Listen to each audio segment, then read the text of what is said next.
Welcome back नाज़रीन। अब कुछ बात करेंगे शहर हिकायत के जो आवाम है उसकी सेफ्टी के हवाले से, क्योंकि बहुत बड़ी तादाद में ऐसे वाक़यात अब रोनुमा होने शुरू हो चुके हैं और ख़ासतौर पे गर्मियों के अंदर ये वाक़यात रोनुमा होते हैं। बिल्डिंग्स में, घर में जो आग लगने के वाक़यात रोनुमा हो रही हैं, वो एक बहुत बड़ा सवालिया निशान है और इसको एक रंग दे दिया जाता है कि शॉर्ट सर्किट होता है, गर्मियों में ज़्यादा आग लगती है। मगर सर्दियों में जो बिल्डिंग्स के अंदर आग लग जाती है वो क्या वजूहात होती हैं, उसकी क्या वजूहात होती हैं, उसका क्या फेस होता है। उसमें एक पॉइंट सामने आया था कि ऐसी बिल्डिंग्स के अंदर फायर एग्जिट बिल्कुल नहीं होता। आग से निपटने के लिए उसमें कोई आलात नहीं होते, किसी तरह की कोई इमरजेंसी सूरत हाल नहीं होती वहां से निकलने के लिए, एग्जिट करने के लिए।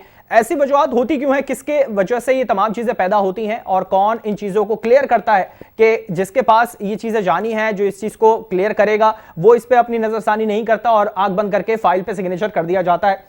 फायर कवानीन की हम बात कर रहे हैं जिससे मुतालिक आज दरख्वास्त पर तहरीरी हुक्मनामा जारी किया गया है और इस पे काफ़ी पॉइंट उठाए गए हैं। तशवीश का इजहार किया गया है कि लोग अपनी जानों से चले जाते हैं सिर्फ एक आंख बंद करके फाइल पे साइन करने से, जिस तरह से प्लान क्लियर कर दिए जाते हैं। होता क्या है, सिविल डिफेंस के डेप्यूटी कंट्रोलर और फोकल पर्सन शाहिद मंसूर ने यह बड़ा इंकशाफ किया था कि कराची के अंदर 80% इमारतें ऐसी हैं जिसमें फायर एग्जिट ही नहीं है और कोई सेफ्टी का कोई इंतजाम नहीं किया जाता। इसी पर मजीद बात करते हैं। हमारे साथ टेलीफोन लाइन पे मौजूद है शहजाद चुगताई साहब हैं, सीनियर सहाफ़ी हैं। शहजाद साहब, बहुत शुक्रिया आपने प्रोग्राम के लिए वक्त निकाला। क्या कहेंगे? सबसे पहले तो जिस तरह शहर हिकायत में इंसानी जानों से अब खेला जाना शुरू कर दिया गया है, इतनी बड़ी तादाद में इंकशाफ किया गया कि बिल्डिंग्स के अंदर कोई सेफ्टी मेजर्स नहीं देखे जाते, कोई एग्जिट नहीं होता, फायर एग्जिट नहीं होता, कोई हालात नहीं होते, इतनी बड़ी तादाद में इंकशाफ किया गया है, क्या कहेंगे इस पे? देखिए जी, एक पहली बात तो ये है कि कराची जो है ये मेगा सिटी है, इंटरनेशनल सिटी है और इसकी आबादी तकरीबन 4.25 करोड़ इसकी आबादी है। अब इतनी बड़ी आबादी के शहर के अंदर जो है ना, आग बुझाने की खिदमत जो है वो मैं समझता हूँ कि सिफर से भी गई गुजरी है। इसलिए कि देखें, जो इंटरनेशनल कवानीन है जो उसके मुताबिक ये होना चाहिए कि 1 लाख की आबादी पर एक फायर स्टेशन होना चाहिए और उस फायर स्टेशन में आप जितनी भी स्नार्कल रखें या फायर इंजन रखें, ये आपकी स्वाबदीद पे है। लेकिन कम से कम 1 लाख आबादी पे जो है एक फायर स्टेशन होना चाहिए। इस लिहाज से कराची में कोई 400-500 फायर स्टेशन होने चाहिए। लेकिन आपके यहाँ जो है वो फायर स्टेशन वही बाबा आदम के ज़माने के, अंग्रेज़ के ज़माने के, अंग्रेज़ को आप लोग बहुत बुरा भला कहते हैं, अंग्रेज़ के ज़माने के बनाए हुए सारे फायर स्टेशन हैं। नए फायर स्टेशन बने नहीं है। अच्छा, बने नहीं है तो वहाँ स्टाफ नहीं है, स्टाफ है तो वहाँ फिर फायर इंजन नहीं है। और अगर फायर इंजन है तो ये भी हुआ है कि जो आपके ये फायर स्टेशन है वहाँ पानी नहीं होता, तो वो मालूम है कोरंगी में आग लगी है तो वो फायर इंजन जो है पेट्रोल या पानी लेने जा रहा है या मरीज पानी लेने जा रहा है। तो ये इस किस्म के मसाइल हैं। फिर ये देखेंगे, ये जो इन्होंने 80% बात की है, बिल्कुल सही बात की है। मैं कहता हूँ कि आपकी 99% इमारतों में इस वक्त जो है ना आग बुझाने के हालात नहीं है। फिर ये कि हर इमारत में एक सेपरेट टैंक होना चाहिए। जो इंटरनेशनल कवानीन है उनके मुताबिक एक सेपरेट टैंक हमेशा लबालब भरा होना चाहिए पानी का, ताकि खुदा ना खास्ता आग लगे तो आप वो जो है उस टैंक को यूज कर सके। फिर मुतबादिल रास्तों की हम बात कर लेते हैं तो आप ये देखेंगे कि बड़ी बड़ी बिल्डिंगें और जो मल्टी स्टोर्ड बिल्डिंगें हैं और आसमान से बातें कर रही हैं और क्या कहते हैं बड़े बड़े इदारों की बिल्डिंगें, वहां पर भी जो है मुतबादिल रास्ते नहीं, और फिर मुतबादिल रास्ते ना होने की वजह से जो है ये बहुत सारे हादसे। ठीक है शहजाद साहब, आप क्या समझते हैं, क्या इस तरह से ये तमाम चीज़ें ना रखना, ये तमाम सेफ्टी हालात ना रखना और फायर एग्जिट नहीं होना बिल्डिंग्स के अंदर, क्या जो बिल्डिंग इंतजामिया है उसकी कोताही कहें या जो नक्शे पास कर देते हैं आग बंद करके, जो फाइलों पे सिग्नेचर कर देते हैं कि उसमें कोई इस तरह का कोई सेफ्टी का कोई पॉइंट ही नहीं है उसमें, और वो प्लान पास हो जाता है, नक्शा पास हो जाता है, इमारत बन जाती है, लोग रहना शुरू कर देते हैं मगर किसी का कोई ध्यान नहीं जाता, तो किसकी कोताही समझते हैं आप इस पर? देखिए, कोताही तो बुनियादी तौर पे तो केबीसीए की है, लेकिन केबीसीए में तो आपको आवेगा बिगड़ा हुआ है ना। जैसे कि यहाँ पे हसन स्क्वायर पे एक रेलवे की जमीन है, उस पर जो है क्या कहते हैं रेलवे ने भी एनओसी नहीं दिया है, केडी की भी एनओसी नहीं है। उस पर किसी बिल्डर ने कब्जा करके बिल्डिंग बनानी शुरू कर दी है, लेकिन उसको बिल्डिंग कंट्रोल ने उसको का नक्शा पास कर दिया है, वाटर बोर्ड ने उसको पानी की कनेक्शन दे दिए हैं, बिजली वालों ने बिजली दे दी है।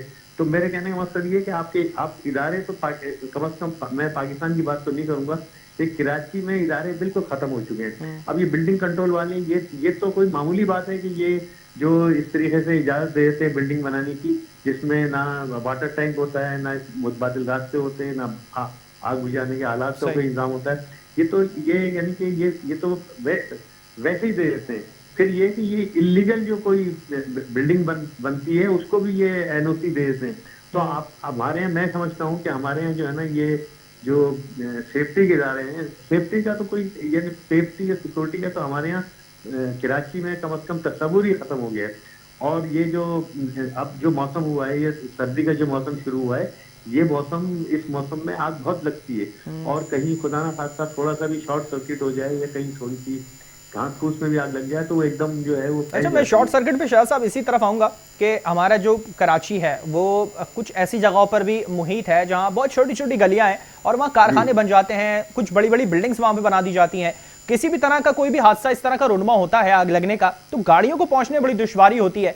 तो आप क्या समझते हैं, इस तरह के प्लान बना देना, ये तमाम चीज़ें जहन में नहीं रखना और इस तरह से नक्शे पास हो जाना और इस तरह से आबादियाँ पूरी आबाद कर देना, किसकी कोताही या किसके ऊपर सवालिया निशान उठता है कि ये उसका काम है और वो बाखूबी अंजाम नहीं दे रहा?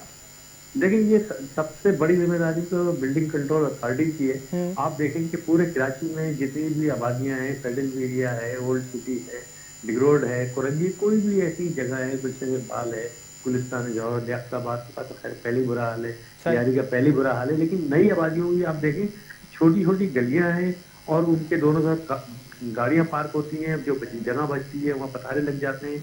और अब हर जगह देखें एक लकीर है, एक गाड़ी के गुजरने का रास्ता है। तो अगर सामने से कोई गाड़ी आती तो ट्रैफिक जाम हो जाता है। तो ये तो यानी कि हमारे प्लानर को ये देखना चाहिए था।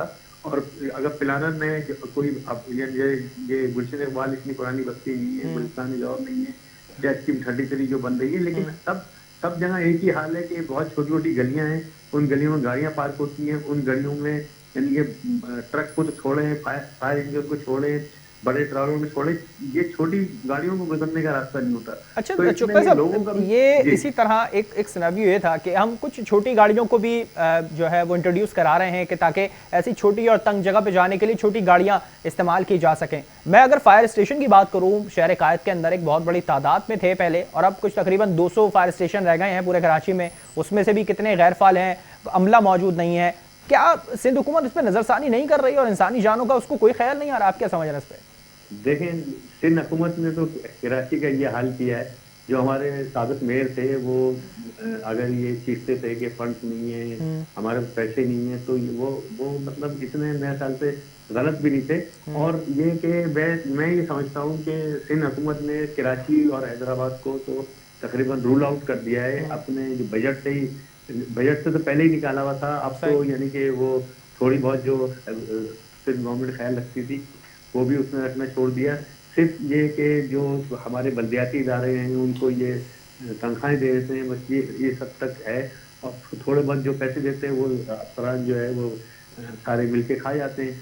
तो अब सूरत हाल बड़ी गंभीर है। देखिए, ये बहुत अहम शोबा है ये फायर ब्रिगेड का, इसका ताल्लुक लोगों की सेफ्टी से। ठीक है, बहुत शुक्रिया शहजाद चुगताई साहब, सीनियर सहाफ़ी हमारे साथ मौजूद थे।